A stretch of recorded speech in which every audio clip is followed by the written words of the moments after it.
Today is Sunday, pero malamig sa labas. Temperature is about what? 21 degrees. It's cold. We're in the middle of the winter. So, wala tayong masyadong magagawa sa labas. So, magluluto na lang ulit tayo. Magluluto tayo ng guess what we're gonna cook, honey? You know? Adobo with walang toyo. And what else? Pork belly. What else? My vegetable, right? May gulay. So, tayo ng pinakbit Oh. pork adobo. Merong pork belly. So, papakuluhan natin. Saka pork na spare ribs. You just added peanut butter. You didn't remember that. Tapos, meron tayo natirang tipon. Lagay natin yan sa pinakbit. So, balik tayo sa luto. Dahil wala tayong mapuntahan.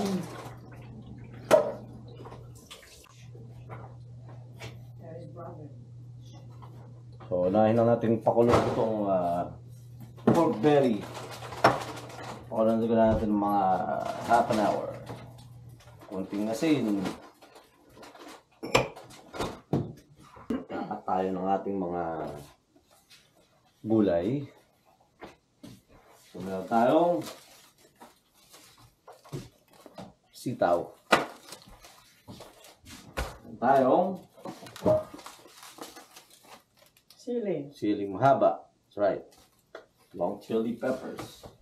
Meron tayong Okra. Meron tayong Ampalaya. correct. And meron tayong Kalabasa. kalabasa. And of course, talong. Papalutungin natin yung pork belly. Tapos kasama natin yung iba sa adobo with the pork spare ribs. Okay. So maghihiwa tayo ng gulay. The fun part. Takpan natin ito. Sa kumulo. Tayo ng bawang.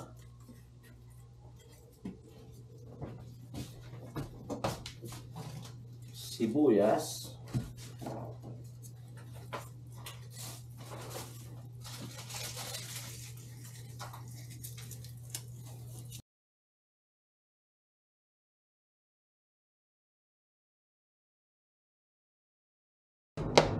So ito pa lang nangyari ha. Kasi dati nilalagay ko tong kamatis sa refrigerator. Matagal siya bago mahinog. Sa panood ko sa TV, hindi ko maganda ang nire-refrigerate yung kamatis. Nakalimutan ko ang dahilan, pero sinunod ko yung yung payo na magilagay sa refrigerator. Nilagay ko lang sa labas. So ayun nangyayari. Ilang araw pa lang. Hindi naman nabulok, pero malambot. Hinog na hinog. So, mula ngayon, balik siya sa refrigerator. Yung problema dito kasi, pag bumili ka ng gulay dito, kailangan lutuin mo agad. Dahil minsan pagka hindi sariwa ang gulay na nabili mo, medyo naka-refrigerated na ng mga ilang araw. Kung hindi maganda niluto, masisira. Yun ang problema dito. Tulad sa Pilipinas, may fresh na gulay. Punta na ng palengke. But not over here. Okay, yung ampalaya dito, sobrang mahal. Lahat ng gulay. Pero itong ampalaya na to isang ampalaya $3.52.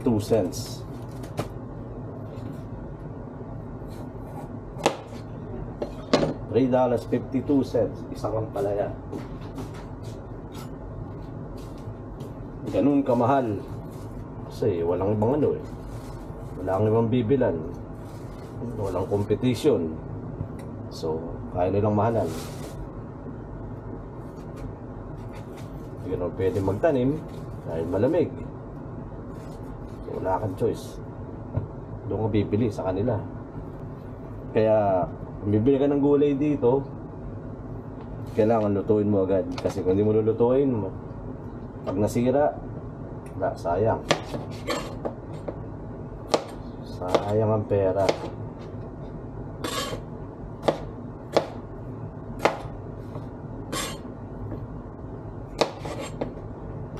Talagang buhay dito.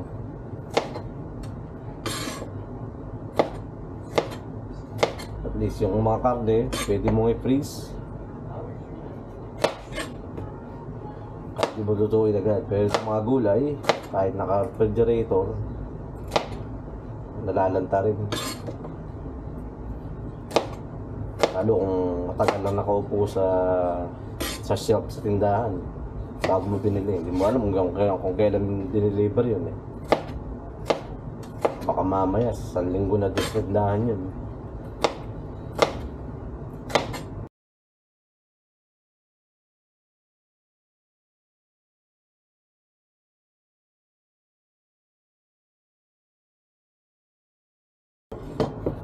Alright.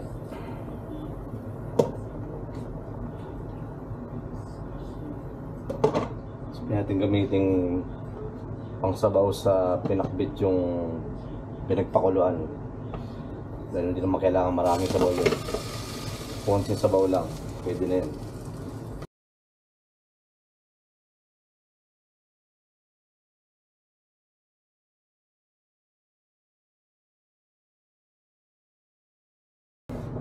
Alright, so iwanan lang natin mamaya bago ilagay itong talong. Dito madaling maluto to eh. So sa huli na natin hiwain to kasi pag hiniwa natin to ngayon, maingitim, medyo maingitim siya. Kanin naluluto na. Hugasan natin tong gulay natin.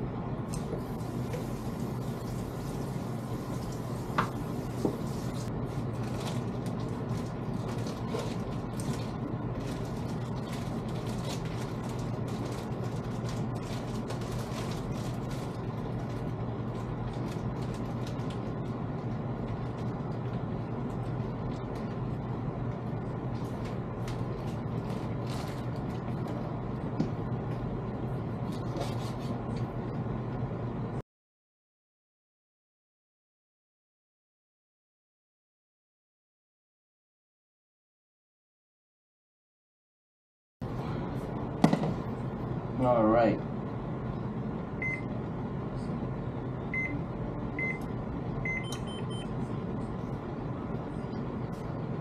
Medyo piprito lang natin tong baboy ng konti. Pa-brownin lang natin ng konti.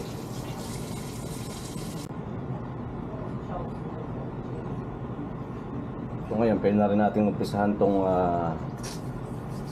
pinakbit. Habang inaantay natin itong pang adobo na ma-brown ng kaunti, tsaka yung pork belly.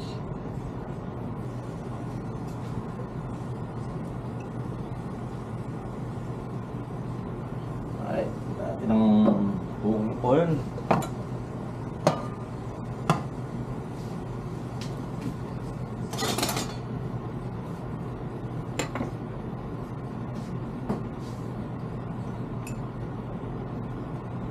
Siguro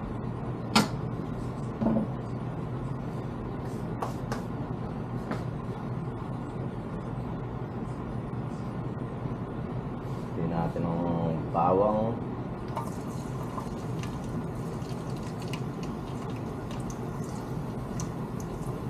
tapos yung iba yan sa ano na, sa adobo.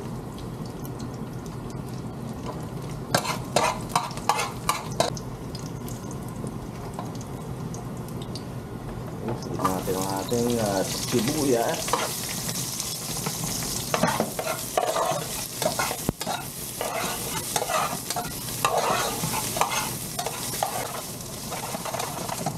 Lagyan natin ang kamatis. konting patis.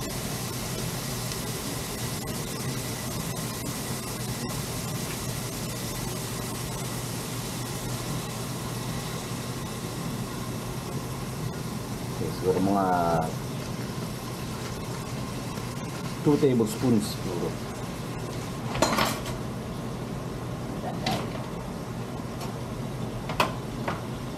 Ang natin itong baboy.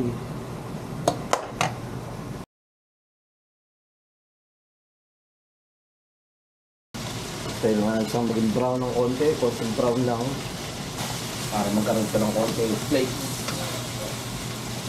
Yun ang masarap dun, yung totoo. Natawag natin yung adobo flakes.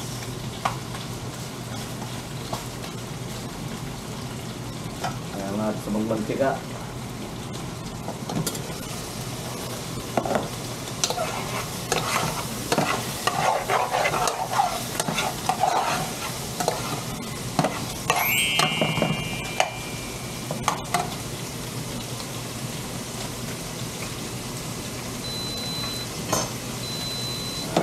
Ng kanin, pwede natin ang konting sabaw to para hindi matuyo.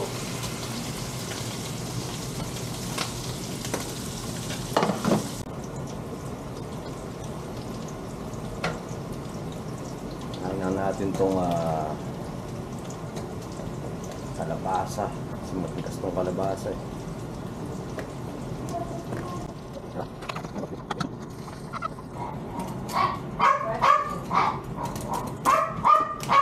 Malutong.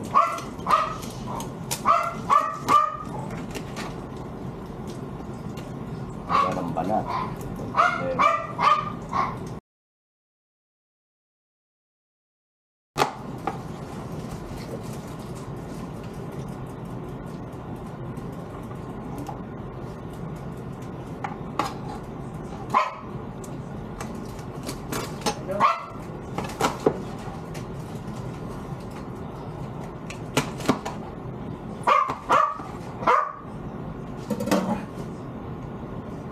So, ihalo na natin itong pork belly sa ating adobo. Alright! Nalagay na rin natin itong bawang para medyo matusta rin yung bawang. Ayan.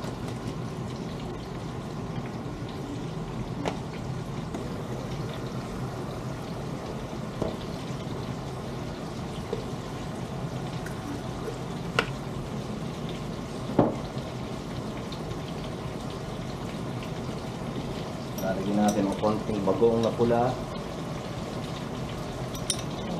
Konting palasa lang tsaka kulay.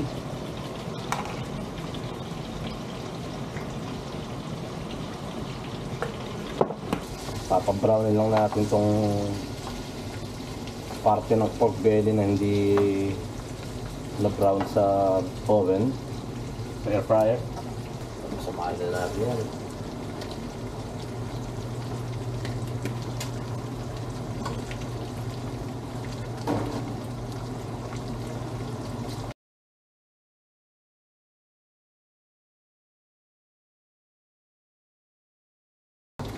Natin ng ating pinakbit. So, ilang lalagyan lang natin dito yung hipon. Aray ko. Luto na.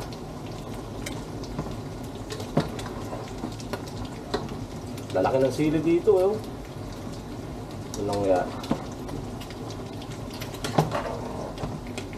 Hindi magkasi sa kaldero eh.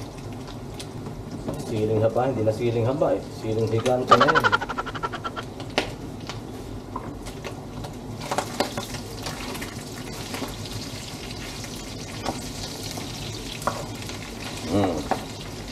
Ayan. Yung bawang natin. Sunog yung bawang. So, lagyan natin yung hipon.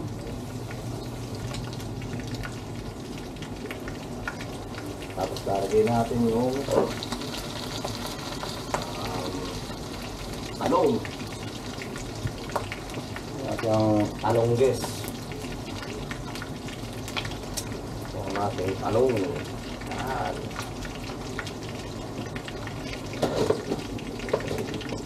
Isang kumulo.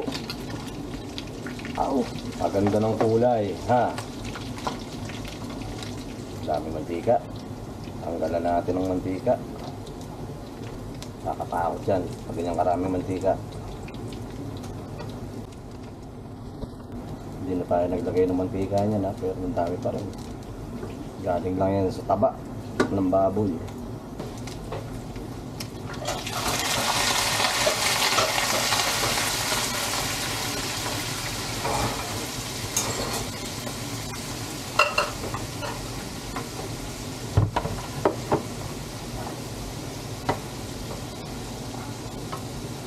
Patayin. Ito. Yeah.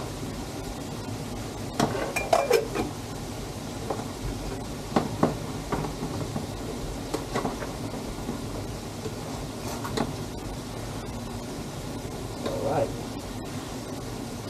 Ito ang ating pinakbit. Tanggalin natin sa oil para di overcook.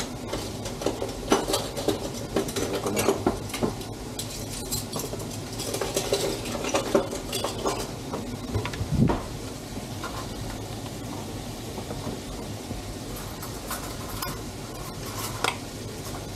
Natin ng konting garlic powder.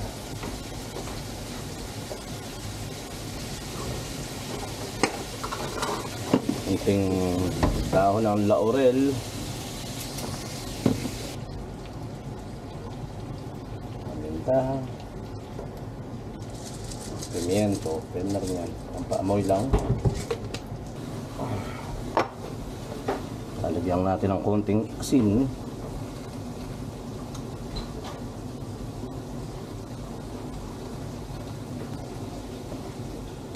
Ayan, simple lang. Hindi ko rin titikman. Mamaya natikim pagkain. Ayan, patayin natin. That's good. Should be good. Okay, so this is the moment of truth. Hindi ko tinikman itong niluto ko. Ayan, titikman natin ngayon. So ito, hindi siya makain ng bagoong. Pero titikman niya. At least yung sitaw. May gulay. Talong, saka itong, well, get some more squash. You like squash? Okay. Tapos itong ating adobo. So, malalaman natin kung okay. And I'm gonna be honest. If it's not good, I'll tell you. If it's good, of course I'll tell you. Sili. Gusto ko itong sili. Okay. I know. Okay. How's it, babe? I didn't taste it yet. Oh, all right. Let's do it. Let's do it.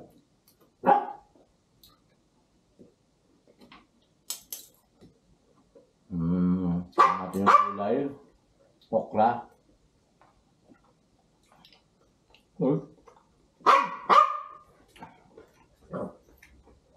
That's easy to make, so have no doubt about that, tasting awful, but no, it's easy to make.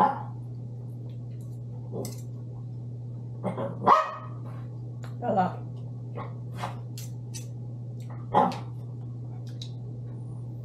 Itong adobo, hindi ko alam. Kasi ngayon ko lang ginawa itong adobong wala ng toyo. Walang sabaw. Yeah, adobong toyo. Pinatuyuan sa suka. Laurel, tsaka pamintang-buo. That's it.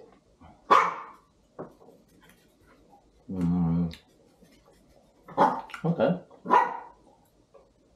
And good, just with some. Okay. Not bad. Hala. Could use a little bit of It needs some kind of sabaw. a little salt also. Yeah. Just a little bit. We're used to having. Because I didn't put any soy sauce. So just a little bit of vinegar. It's nice and crunchy. It's nice and crunchy.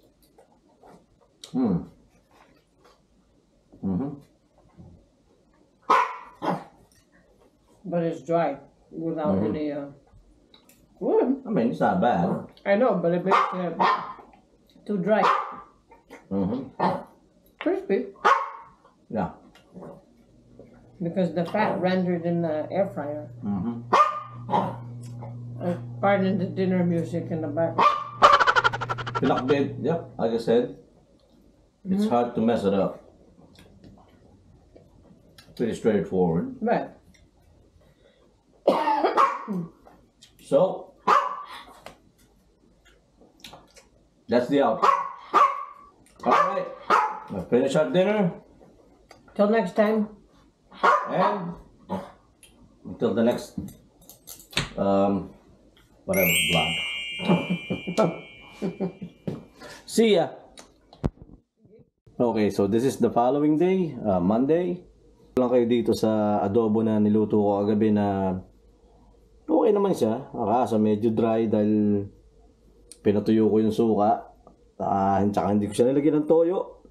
So, ngayon dinagyan ko pa ng konting suka, tsaka nilagyan ko ng toyo. Ngayon okay na, masarap na.